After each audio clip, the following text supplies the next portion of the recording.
Chicago officials say they are ready for DNC as protesters begin arriving at Union Park. As the first day of the Democratic National Convention has finally arrived, Chicago officials promise they are prepared for large protests soon to kick off near the United Center.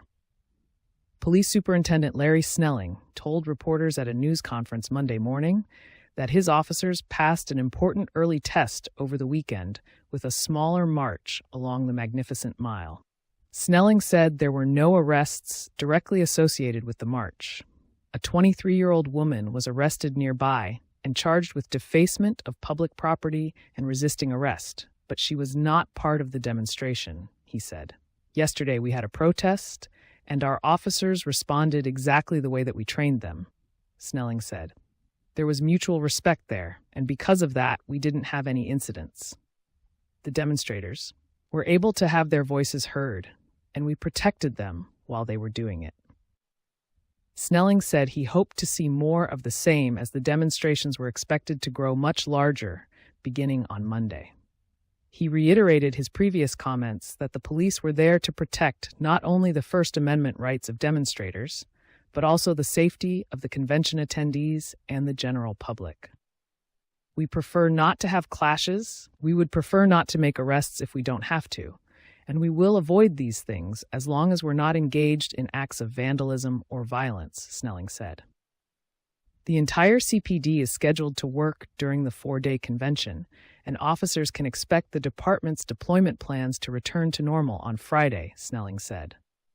Derek Mayer, the deputy special agent in charge of the Secret Service's Chicago office, praised the collaborative planning among the various agencies handling DNC security. I'm proud to finally put that plan into action, Mayer said. Meanwhile, near the convention site, protesters began gathering Monday morning for what is expected to be a significant pro-Palestinian demonstration and march. Some were at Union Park before 8 a.m. to set up equipment for the rallies to held in the park during the convention. Union Park was bright and breezy, and by 9:30 a.m. hundreds had gathered to distribute signs and water bottles ahead of the planned rally. Piles of printed picket signs lay on the grass, with slogans like "End U.S. Aid to Israel" and "Justice, Peace, and Equality." One featured a picture of President Joe Biden with glowing red eyes and read, "Democrats fund the genocide of Palestinians." Some demonstrators carried hand-painted signs, "My vote will not be for Israel" or "Black Rock Wars." Read one sign above a painting of an Israeli flag smeared with red. Volunteers estimated that about 10,000 signs were made for the anticipated throngs of demonstrators to carry during Monday afternoon's march. Many of those signs could be seen lying in the grass, waiting to be carried during the protest. Protesters around the country have heavily criticized the Biden administration's response to the Israel-Hamas conflict and Democratic politicians' support of Israel. With the most powerful Democrats gathering at the United Center, Chicago is expected to become a focus point. Israel's ongoing invasion of Gaza, triggered by Hamas's October 7 terror attack, has killed tens of thousands of Palestinians and led to widespread destruction in Gaza, accusations of detainee abuse, and ongoing fears of a wider war in the Middle East. The march from Union Park only materialized after the coalition of organizers sued the city in federal court, alleging the city was violating their First Amendment rights by denying permits to demonstrate within sight and sound of the convention hall. The lawsuit resulted in the new route that will take the demonstrators within a few blocks of the United Center, although organizers have continued to complain about the length of the route and that it diverts onto narrower side streets. At the news conference Monday, Snelling said, "The length of the route doesn't matter. As much as control efforts put in place in advance, including by the demonstrators who have proven to be very good at policing themselves and each other. We have a way of keeping everybody in line and keeping them on the route," Snelling said. This won't be a logjam. Meanwhile, on Friday, Mayor Brandon Johnson personally intervened in another dispute over the city's denial of a permit to set up stages and sound systems for the Union Park rally. We talked directly to the mayor. Hatim Abudayeh, executive director of the Arab American Action Network, said during a news conference in Federal Plaza after the deal was struck, We knew that he supported us, our coalition, and these protests, and it's proof positive that he called one of the top leaders of the coalition directly on his cell phone and said, "We're going to make this happen. I'm going to make sure that everybody's rights are protected." At a news conference in Union Park Monday morning, Abudaya praised the mayor for publicly calling the war in Gaza genocidal and for supporting a ceasefire resolution in Chicago's city council. He has been in the front of this issue from day one, Abudaya said, noting it was a welcome change from former Mayor Rahm Emanuel's administration. If he was still in office, we would have went on an absolute attack against him personally as a Zionist supporter of Israel. Abudaya said. He told reporters that supporters from a wide swath of backgrounds and interests were gathered to support a central demand, urging the U.S. to stop aid to Israel and stand with the Palestinian people. Israeli Prime Minister Benjamin Netanyahu continues to massacre every single day, Abudaya said, and he does it because genocide Joe Biden allows him to do it. Make no mistake, Joe Biden can turn off that tap of money and funding immediately. The fact that he didn't means he supports this genocide, that he's got the blood of 40,000 Palestinians on his hands. Fayani Aboma-Mijana of the Chicago Alliance Against Racist and Political Repression referred to top Democrats as Genocide Joe, Killer Kamala Harris, and Baby Killer Antony Blinken. These genocidal politicians would rather that they had their celebratory affair over in the United Center, unbothered despite its funding of the Israeli genocide, Mijana.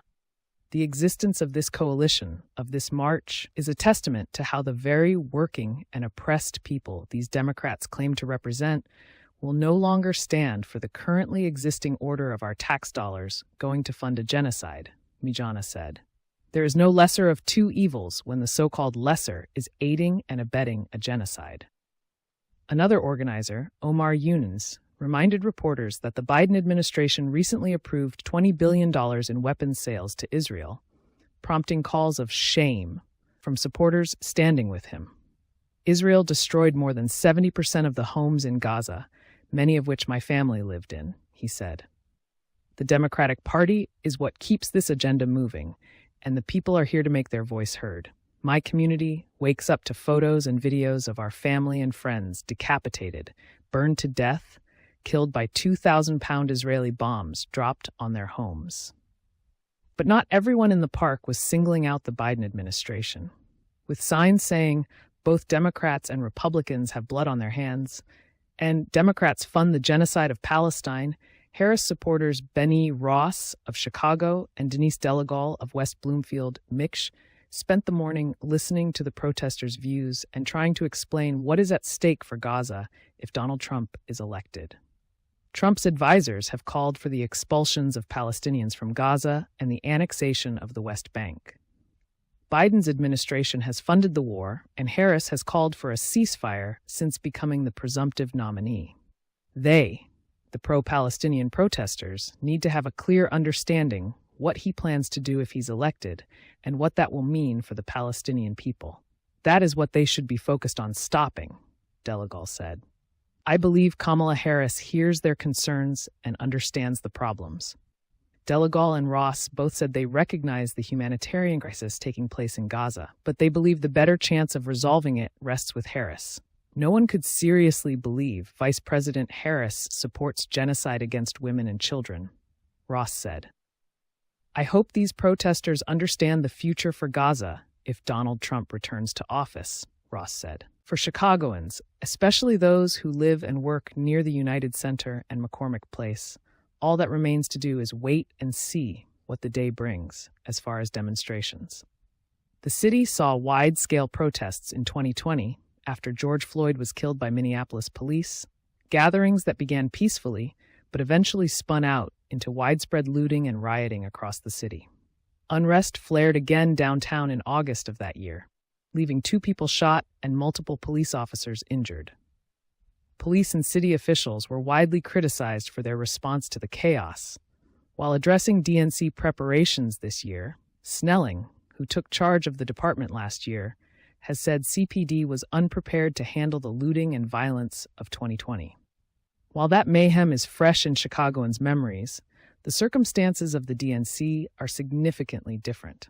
Far from the spontaneous gatherings of 2020, the largest expected demonstrations around the United Center have been pre-planned, scheduled, and permitted to the hilt. The security perimeters were unveiled weeks ago, and the legal challenges over marching routes have been ironed out. Meanwhile, scores of CPD officers have undergone hours upon hours of enhanced training, focused largely on crowd control and demonstrators' civil rights. Hundreds of extra cops from across Illinois and more from Milwaukee, where the Republican National Convention was held last month, will be dispersed across the city as well. Officials have stressed that out-of-town officers will be safeguarding infrastructure like bridges and underpasses that could be targeted by bad actors, not patrolling neighborhoods or interacting with the public, though specific plans and assignments remain fluid. The whole world is watching once again. Snelling has said ad nauseum that the First and Fourth Amendment rights of protesters will be honored by the city's police, who will be outfitted with body-worn cameras. Vandalism and violence, though, will be quickly squelched, authorities have promised. "We will not allow people to come here and destroy this city," Snelling said this week at the City Club of Chicago. The superintendent has been quick to note, too, that the city and CPD routinely handle large-scale events every summer, such as Lollapalooza and the NASCAR Chicago street race. A gathering of thousands outside the United Center is not a new scenario either. It happens dozens of times a year after Bulls and Blackhawks games and concerts. But with the DNC, the potential, even likelihood, of bad actors looking to sow chaos is of course far greater.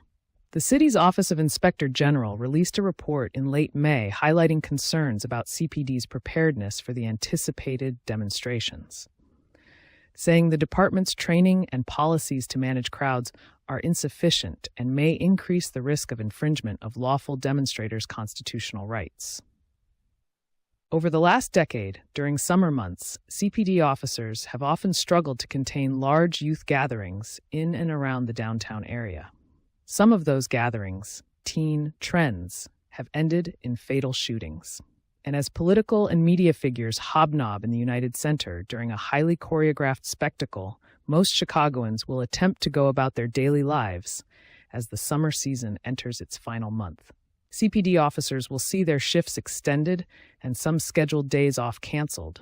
But Snelling has pledged that the security needs of the DNC will not leave the rest of the city in a lurch. "This is not just about the Democratic National Convention," Snelling said in July. The Chicago Police Department has an obligation to the entire city of Chicago. Every single neighborhood we will be protecting.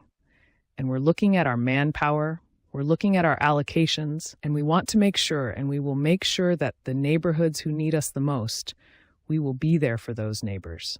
We will be there for the entire city of Chicago. This is a developing story. Please check back for updates. Originally published August 19th, 2024 at 11:08 a.m.